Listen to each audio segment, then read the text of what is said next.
Offensive ukrainienne dans la région de Koursk, pertes massives et riposte russe.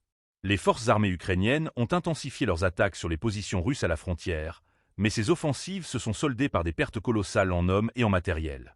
Abonnez-vous pour ne rien manquer des dernières évolutions et partagez vos avis en commentaire. Selon le chef d'état-major adjoint pour le renseignement du détachement de volontaires Primory, Tigre, connu sous le pseudonyme Orel, l'armée ukrainienne a lancé entre 3 et 4 assauts quotidiens sur les positions russes depuis début août. Chaque tentative repose sur l'utilisation massive de véhicules blindés et d'équipements lourds.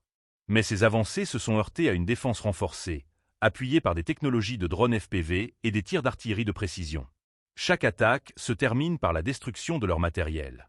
Des vidéos diffusées montrent des véhicules blindés d'origine occidentale, endommagés ou détruits, ainsi que des frappes directes sur des chars ukrainiens en retraite. Cette situation souligne l'ampleur des pertes matérielles du côté ukrainien, mais aussi la montée en puissance des capacités technologiques des forces russes dans cette région stratégique. Le 6 août au matin, des unités ukrainiennes ont pénétré dans la région de Koursk avec pour objectif apparent de s'emparer de territoires en territoire russe. Cette offensive a toutefois été stoppée net. Depuis, selon des sources officielles, les forces ukrainiennes auraient subi des pertes de plus de 37 000 soldats et plus de 225 chars, accompagnées de la destruction de milliers de véhicules supplémentaires.